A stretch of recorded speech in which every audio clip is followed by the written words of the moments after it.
Greetings, my name is Trevor. I'm the producer and host of Ambassador Radio.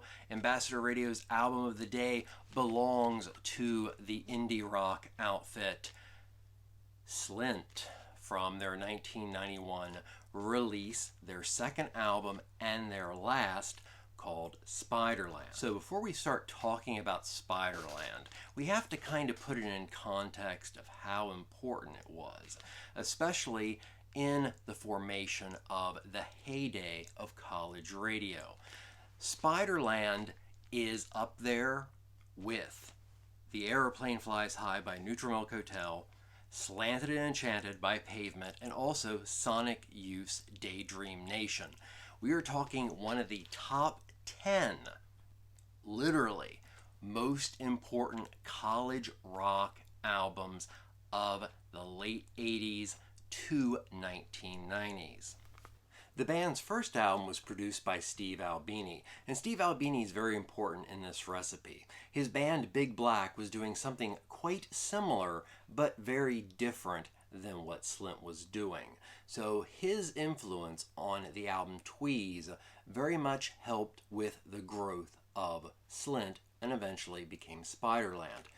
Yet again, putting it into more context, Spiderland is sometimes considered the foundation album to post-rock and math rock, influencing such bands as Explosions in the Sky, Godspeed You Black Emperor, Mogwai, Drive Like Jehu, A Minor Forest.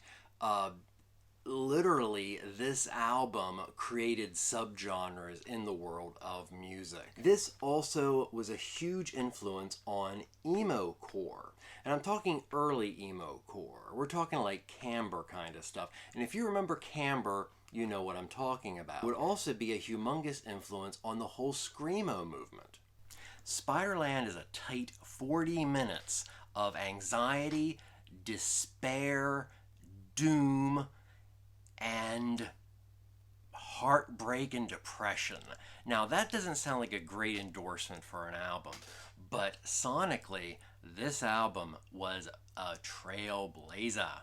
Even though, on its release, this was a critical darling, it was deemed a masterpiece right from the start.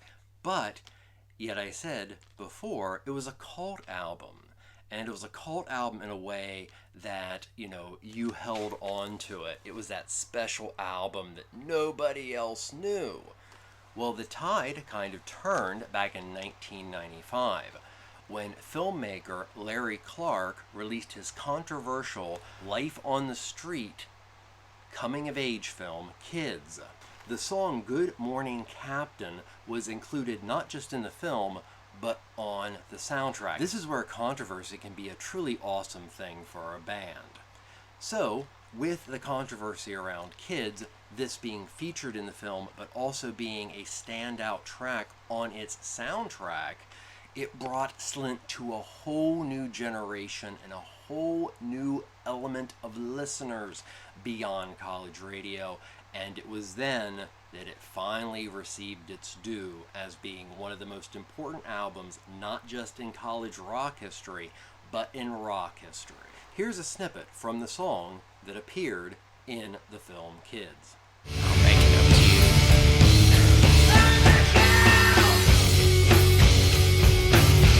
Slint was founded back in 1986 in Louisville, Kentucky, featuring the members Michael Mahanan, David Pajot, Britt Walford. A couple random facts that are pretty cool about this album. The amazing photography was done by the legendary indie folk artist Will Oldham. They eventually went on to reunite, but also would do collaborations with Will Oldham in the future. Yet again, this is a must for any good record collection. And if you're looking to put music into context, if you listen to this and think, well, this is 1991, you'll understand how important Spiderland really is. And until next time, I'll see you on the flip side.